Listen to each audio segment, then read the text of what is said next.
Pour les élus, la révision constitutionnelle de Macron ne va pas dans le bon sens. Elliott Lelièvre, présenté par le président en personne en plénière le 9 juillet dernier, le projet de révision constitutionnelle est arrivé à l'Assemblée le lendemain.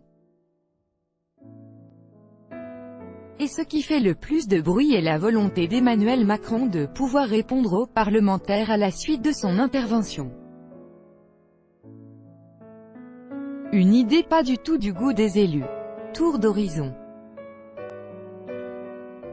Au lendemain de l'intervention remarquée d'Emmanuel Macron devant le Parlement réuni à Versailles le 9 juillet dernier, le projet de loi constitutionnelle pour réformer les institutions politiques françaises a commencé à être débattu à l'Assemblée nationale.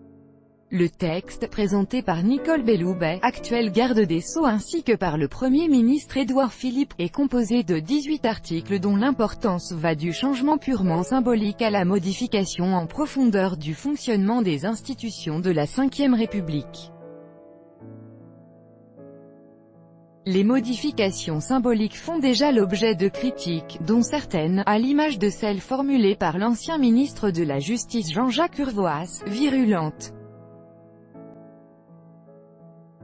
Le garde des Sceaux de François Hollande jugeait ainsi les changements constitutionnels entérinés en commission des lois dans le nouveau magazine littéraire. La majorité d'entre elles relèvent de la pure redondance par rapport à l'existant juridique et est donc d'une parfaite inutilité constitutionnelle. L'égalité homme-femme, pour ne prendre que cet exemple, n'est certes pas inscrite dans la Constitution per se, mais elle est inscrite dans le préambule de la Constitution de 1946, qui est restée inchangée lors de l'adoption de celle du 4 octobre 1958, encore en vigueur aujourd'hui.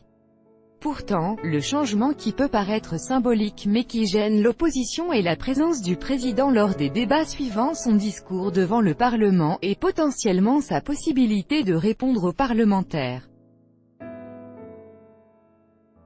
Au sein du Rassemblement national, Marine Le Pen estimait que le président venait d'annoncer en quelque sorte la disparition du Premier ministre.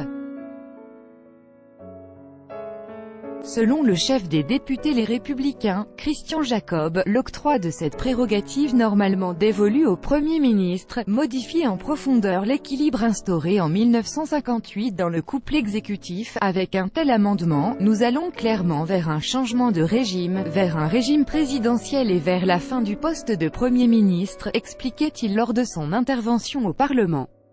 Même son de cloche au Sénat où son homologue, Bruno Retailleau, qualifiait cette proposition de fantaisiste, et expliquait qu'il s'agissait de bien plus que d'un changement mineur. Cette proposition touche à l'ADN, au cœur de l'équilibre des institutions de la Ve République. C'est une sortie de régime, il ne se contente plus d'être un président monarque, il veut cumuler et être un président Premier ministre, disait-il au micro d'Europe 1.